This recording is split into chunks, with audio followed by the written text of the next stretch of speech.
দুর্গাপুর থেকে দামোদর পেরিয়ে একটু এগোলেই বড়জোড়া। সেই ছোট্ট শহরের এক ব্যবসায়ী পরিবারের মেয়ে তিনি। পড়াশুনোয় সব সময় মনোযোগী। ঘরের বাইরেও তার ব্যস্ততা বড়জোড়া ব্লক ব্লাড ডোনার্স অ্যাসোসিয়েশনের নানাবিধ কাজ নিয়ে। তাদের সংস্থার সববাহী গাড়িটির চালক পাওয়া যাচ্ছিল না করোনার একটু আগে থেকেই। মহামারীর আবহ সেই সংকটকে আরও গুরুতর করে তুলল। এগিয়ে এলেন তিনি।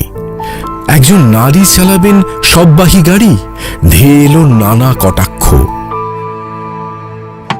প্রাথমিক সামাজিক বাধা বিপত্তি উপেক্ষা করে বড়জোড়া শহরে সববাহী গাড়ি চালাতে শুরু করলেন তিনি। দিন হোক অথবা রাত, বহু মানুষের শেষ যাত্রায় সারথি হলেন তিনি। করোনা পরবর্তী সময়েও কাজটি থেকে নিজেকে সরালেন না। এমনকি নিজের জন্মদিনেও কেক পড়ে থাকে। পূজা গাড়ি নিয়ে ছুটে যান দুর্গাপুরের হাসপাতালে কারোর শেষ যাত্রার সারথি হতে। দেখতে দেখতে বিকেল গড়িয়ে সন্ধে হয়ে যায় মৃতদেহ পেতে। সুযোগ ছিল অপেক্ষা না করে বাড়ি ফিরে গিয়ে পরিবারের সঙ্গে জন্মদিন কাটানোর, কিন্তু পূজা নড়েননি। আমি যখন জানলাম যে ওর আসতে দেরি হবে, প্রথমে মনটা খারাপই হয়ে গেল। মেয়েটার জন্মদিন, সেদিনও হাসপাতালে বসে রইল মৃতদেহের অপেক্ষায়।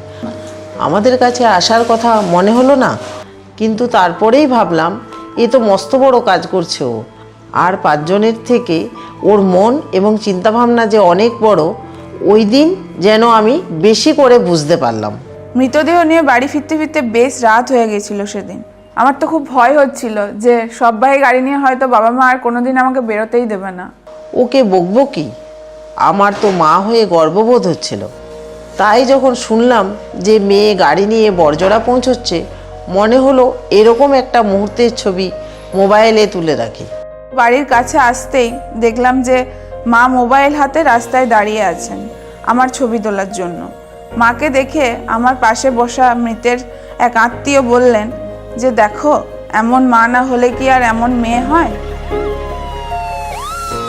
আজও যে গাড়ি চালাতে পুরুষদের ছুতমার্গ আছে, সেই গাড়ি বিনা পারিশ্রমিকে চালিয়ে যাচ্ছেন তিনি।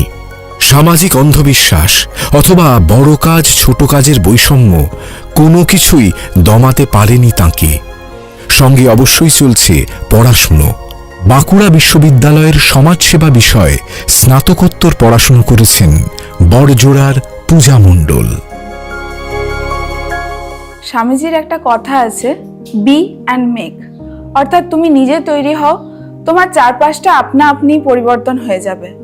এবং এই মোটো নিয়েই আমি এই সমস্ত কাজে নেমেছি। জানি না কতটুকু ডেডিকেশন দিয়ে কাজটা করতে পেরেছি, তবে আমি আজকে আমি সানন্দা স্বীকৃতি পেয়ে অবশ্যই আনন্দিত। কিন্তু তার থেকেও বেশি গুরুত্বপূর্ণ, যদি অন্তত একজন মেয়েও এটা দেখে ভাবে যে আমি আমার পারিপার্শ্বিক পরিবেশকে চেঞ্জ করব এবং ভবিষ্যতে আমি সানন্দা হওয়ার স্বপ্ন দেখে, তবেই আমার আজকে এখানে আসা সার্থক হবে।